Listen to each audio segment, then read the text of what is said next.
በሚሊተሪው ዓለም ውስጥ አሁን በመታዩኝ ደረጃ ላይ አይደለም 34 አመት ያገለገልኩበት ተቋም ነው አልተማረኩም አልተገደድኩም ማንም ቀጥ ብዬ ነምሬ ነው ፈልጌ መጣሁት እኒህ ወታደር ማዕረጋቸው ኮሎኔል ነው የብልጽግናውን አገዛዝ ጥለው የፋኖ ታጣቂዎችን ከተቀላቀሉ በርካታ መኮንኖች አንዱ ናቸው አገዛዙ በራሱ ወታደሮችና አመራሮች ላይ የሚያደርሰው በደልና ግፍ አስመረረን በህዝባችን ላይ የሚፈጽመው ግድያን መመልከትና መተባበር የሚቻለን አልሆነም ብለው አያሌ ወታደራዊ አዛዦችና መስመራዊ መኮንኖች ታጣቂ ኃይሎችን ተቀላቅለዋል በዚህ መልኩ ጦሩን ትተው የሚወጡ አዛዦች መብዛት ያበሳጨው የሚመስለው መከላከያ ባሳለፍነው ሳምንት አንድ መግለጫ ወጣ ከመግለጫው ላይ ቃል በቃል እንዲህ የሚሉ አረፍተ ነገሮችን እናገኛለን የሰራዊት አመራርና አባላት የነበሩ የያኔዎቹ ወታደሮች ቀደም ሲል የተሰለፉበትን ዓላማ ዘንግተው የጥቂት ጽንፈኞች የጥፋት አስፈጻሚ በመሆን ፊታቸውን ዞረው ጦሩን ሊወጉ የሀገርን ሰላም ሊያናጉ ሀገር ሊያዳክሙ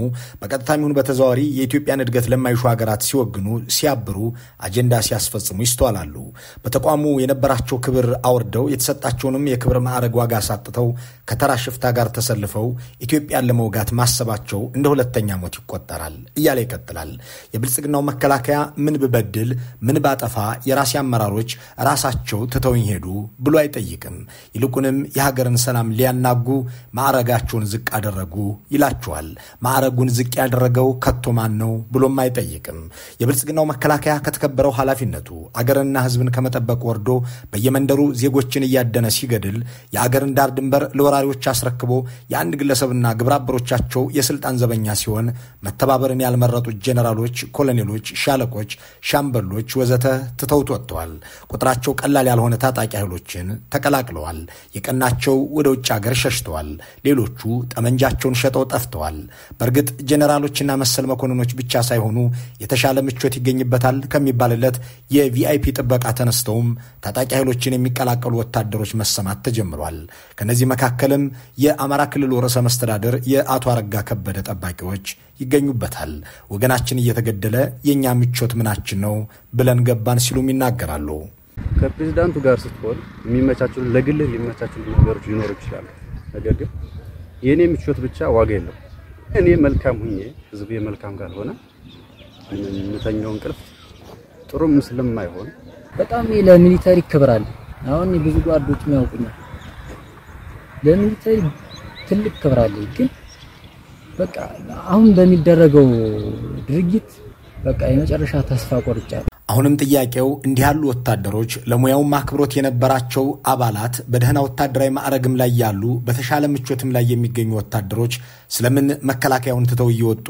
ታጣቂዎችን መረጡ የሚለው ነው በርግጥም አገዛዙ ባለፉት ዓመታት የተፋለመው ከራሱ ከመንግስት ውስጥ ከወጡ ኃይሎችና ከመንግስታዊ መዋቅር ጋር ነው ከሶማሌ ክልል የአብዲኤል ልዩ ኃይል እስከ ትግራይ ክልላዊ መንግስት ድረስ ከአማራ ልዩ ኃይል እስከ መከላከያ ከፍተኛ መኮንኖች ድረስ ይህንን አገዛዝ ለመፋለም ተሰልፈዋል ጥያቄው ለምን የሚለው ነው የመንግስት መዋቅር ውስጥ የነበረ ኃይል ስለምን ራሱን አገዛዙን ለመፋለም ቆረጠ ይህንን ጉዳይ በስፋት ለመመልከት ለሌላ ዙር ቀጠሮን ያዝና መከላከያ ባሳለፍነው ሳምንት ባወጣው መግለጫ ላይ ያላካተተውን ነገር እንመልከት ሰራዊቱ ባወጣው የብስጭት መግለጫ ላይ ሰፋ ያለ ሽፋን የሰጠው ከድተውኝ ሄዱ ስላላቸው ወታደራዊ አመራሮች ለማተት ነው ስለተማረኩበት መሳቂያ መሳለቂያ ስላደረጉት ኮሎኔሎች ግን ያነሳው ነገር የለም ባለፉት ዓመታት መከላከያውን ትተው ይሄዱ ወይም በአገዛዙ ቋንቋ የከዱ ብቻ ሳይሆኑ በጦርነት የተማረኩ በደርዘን የሚቆጠሩ ኮሎኔሎች አሉ ክፍለ ጦሮችን እየመሩ የተማረኩት እነዚህ ኮሎኔሎች እነሱ ከመማረካቸው በፊት ጭፍራቸው እንዳለቀም ሲናገሩ ተደምጠዋል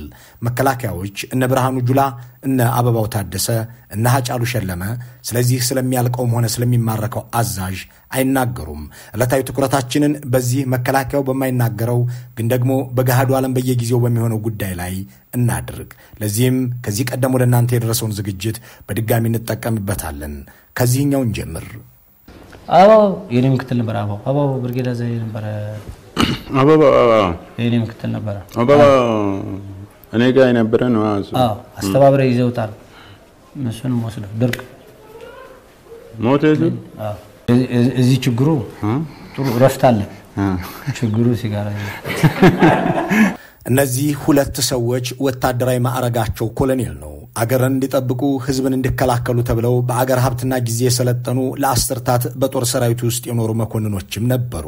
ሆኖም አንድ ስልጣንን ህልሜ ነው የሚል ገዥና ስብስብ ከወገናቸውና ከራሳቸው ህዝብ ጋር አጋጫቸው። ቅልጥ ባለ የእርስ በርስ ጦርነት ውስጥም ሁለቱም ኮሎኔሎች ተማርከው ማራኪዎቻቸው ባዘጋጁላቸው ማዕከል ውስጥ ሆነው እንዲህ ትዝታቸውንና ገጠመኞቻቸውን በጋራ የሚያወጉ ሆነው ታዩ። የሁለቱም ኮሎኔሎች ታሪክ አስገራሚ የሚሆነው ደግሞ የአንድ ክፍለ ጦር አዛዥ መሆናቸው ሲሰማ ነው። 11ኛ የሚባልን ክፍለ ጦር የመሩ የነበሩ ወታደሮች ኮሎኔል ሁሴን ሲማረኩ በአዛዥነት የተተኩት ኮሎኔል መኳንንት ነበሩ። ሆኖም ተተኪውም አልተረፉም። በአንድ ዓመት ውስጥ ሁለቱም ተማረኩ።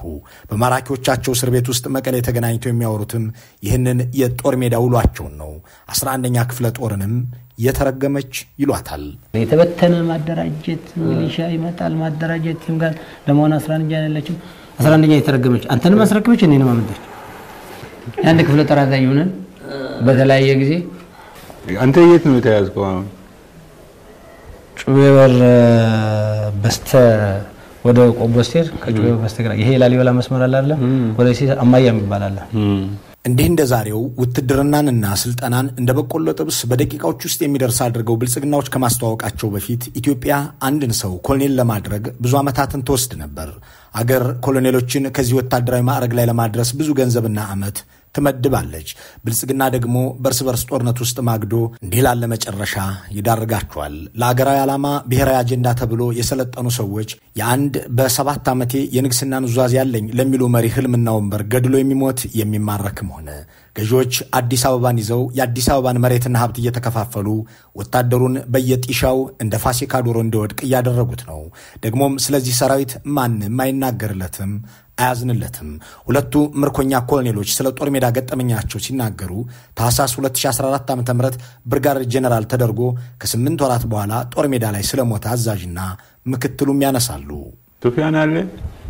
ሶፊያን አለ ትንሽ አመለጣው መሐመድ ሞት መሐመድ የቱ መድፈኛ ከነሱ ሶፊያን ቆስሎ ሲወጣ ምክትል የነበረው ቀጭኑ ወሎዬው ብርጋዴር ሆኖ አልኩ መሐመድ ብርጋዴር ሆነ። አሁን ጩቤ ላይ ሞተ በቃ ከነምክትል የገዢው ቡድን አባላት ስለነዚህ በየተራራው ላይ እንዲቀሩ ስላደረጓቸው ጄኔራሎች ሞት እንኳን ለህዝብ ለቤተሰብ መርዶ አይናገሩም። ቤተሰብ ልጁ ወንድሙ ወይም አባቱ መሞቱን እንዲህ እንደዋዛ ከሚዲያ ይሰማል። የብልጽግና ገዢዎች ለእርስ በርስ ጦርነት ዳርገው የነሱን ስልጣን ለማክረምና ምቾታቸውን ለማደላደል ለሞትም ለምርኮኛነትም የዳረጓቸው መኮንኖች ብዙ ናቸው። ኮሎኔል ከፍተኛ ወታደራዊ ማዕረግ ስለመሆኑ ባለሙያዎቹ ይናገራሉ። መመዘኛው እንደየአገራቱ የሚለያይ ቢሆንም በዚህ በ21ኛው ክፍለ ዘመን ግን ኮሎኔልነት ከ20 ዓመታት በላይ ወታደራዊ ልምድን የሚጠይቅ በቀለም ትምህርትም ከፍ ማለትን ይግድ የሚል ልዩ ልዩ ወታደራዊ ስልጠናዎችን በብቃት መወጣትን የሚያስገድድ በመስክ ላይ ከሆነ ከ300 እስከ 1000 ጭፍራዎችን የሚይዝና የሚመራ እንደሆነም ባለሙያዎች ይናገራሉ። በአሁኑ ወቅት የብልጽግናውን መንግስት ስልጣን ለመታደግ ተሰማርተው በየቦታው የሚወድቁትና የሚማረኩት ወታደራዊ አዛዦች ወይም አገዛዙ ከዱኝ እያለ መግለጫ የሚያወጣባቸው መኮንኖች ከወገናቸው ጋር ደም መቃባታቸው ሳያንስ ለአገራቸውም ኪሳራ የሚሆነው በዚሁ ምክንያት ነው። አንድ ከ20 ዓመት በላይ ልምድና ዕውቀት ያለውን ኮሎኔል ለአገር ልማትና ለውጥ ለብሔራዊ ክብርና ሉዓላዊነት ማስጠበቂያ ማድረግ ቢቻል ምንኛ መታደል ነበር የሚልን ቁጭትም ይፈጥራል። መንግስታችሁ ተነካ፣ ሃይማኖታችሁ ተደፈረ፣ ብሔራችሁ ተወረረ እያለ እያፈሰ የሚያስገባቸውን አስገድዶ የሚያዘምታቸውን ምልምሎችና ጭፍራዎችን ትተን ወታደራዊ አዛዦችን ብቻ ነጥለን ስንመለከት ኮሎኔል ታዱ እንዳለ ላይ እንደርሳለን። ኮሎኔሉ በወታደራዊ ማሰልጠኛ ውስጥ ምልምሎችን ሲያሰለጥኑ በመንግስት ሚዲያ ላይ እንዲህ ይሉ ነበር። የኢትዮጵያ የብሔር ብሔረሰቦችን እኩልነት የሚያረጋግጥ ሰራዊት እያሰለጠን ነው። በዚህ ስልጠና ላይ ግን የሰራዊቱ አሁን ያለው ምልምል ፍላጎት በጣም ተአምር በሚባል ነው።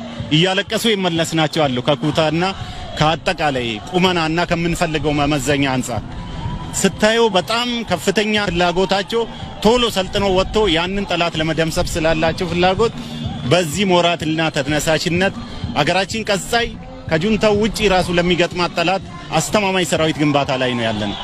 አስተማማኝ ሰራዊት ገንብቻለሁ የሚለውን ቃል የተዋሱት ከአለቆቻቸው አንደበት ነው። ኮሎኔል ታዱ አስተማማኝ የሚሉትን ሰራዊት እየገነቡ መሆኑን በተናገሩ በጥቂት ወራት ውስጥ ያሰለጠኑትን ጦር ይዘው የ91ኛ ክፍለ ጦር አዛዥም ተደርገው ይህንን ንግግራቸውን በመንግስት ሚዲያ ከተናገሩ ከጥቂት ወራት በኋላ ተማርከው በጠላቶቻቸው ሚዲያም ላይ ቀርበው በሰው ደም መማር ይብቃን ብለው ሲናገሩ ተሰሙ። መንግስት የሆነ ነገር ሊል ይችላል፣ ሊቀሰቅስ ሊያነሳሳ ይችላል።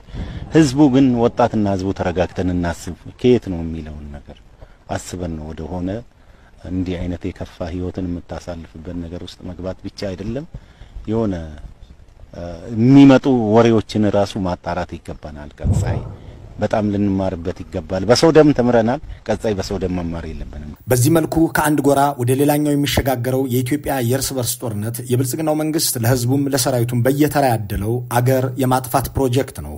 ገዢዎቹ ስለ ሰው ነፍስም ሆነ ስለ አገር ፍቅር አንዳች ርህራሄ የሌላቸው ለመሆናቸውም ተጨማሪ ማሳያ ነው።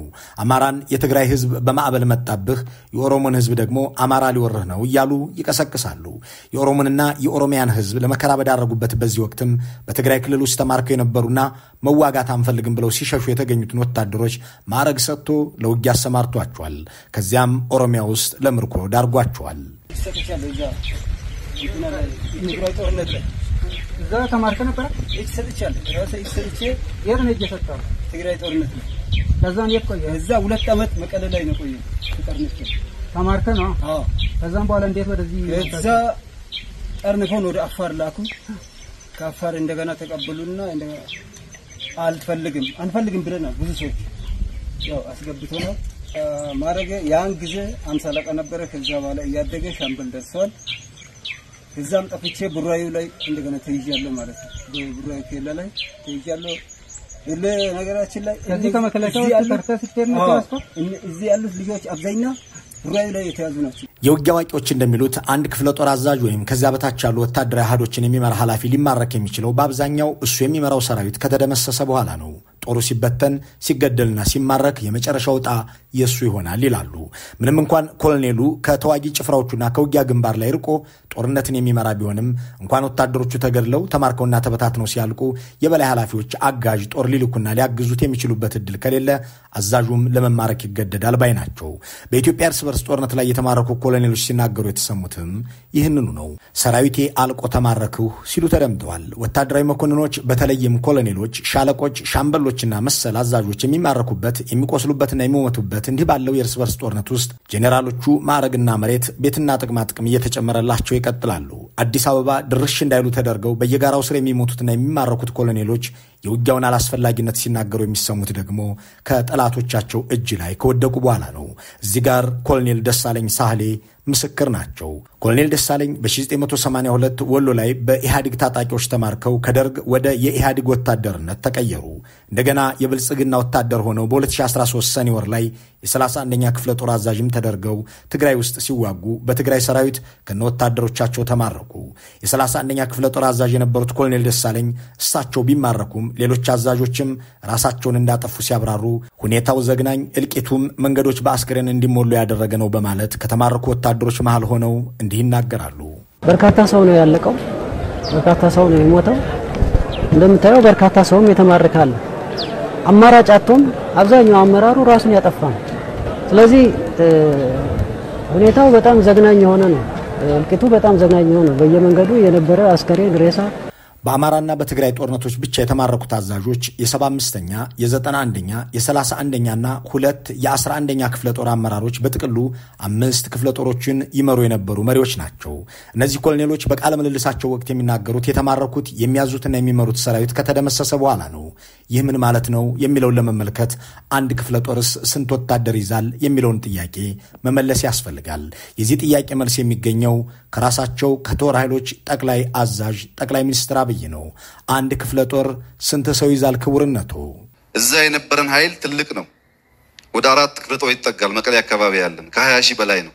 የጦር ስትራቴጂስትና አዋቂ ነኝ የሚሉት ጠቅላይ ሚኒስትር አብይ በዚህ ንግግራቸው ላይ 4 ክፍለ ጦር ሰራዊት ከ20 ሺህ በላይ አባላት እንዳሉት ተናግረዋል። ይህ ማለት እያንዳንዱ ክፍለ ጦር ከ5 ሺህ በላይ ሰራዊት አለው ማለት ነው።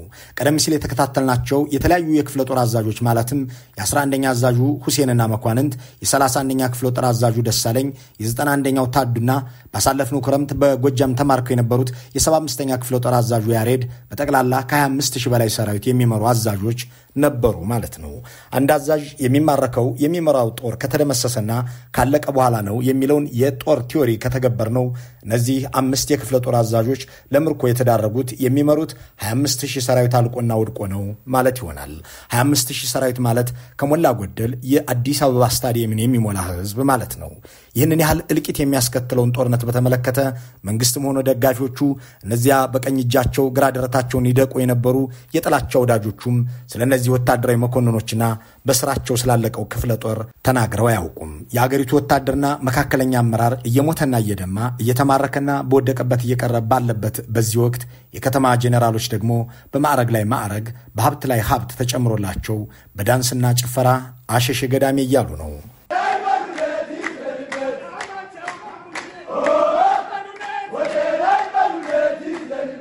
የአገሪቱ ኮሎኔሎችና ሻለቆች ሻምበሎችና ባሻዎች በየአጋጣሚው እየወደቁና እየተማረኩ የአገሪቱ ባለስልጣናትና ጄኔራሎች ደግሞ እንዲህ ያለ አስረሽ ምቹ ላይ ናቸው።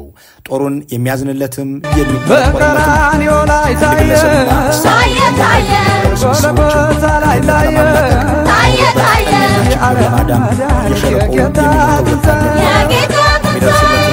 የሚያስታውሰውን መልካም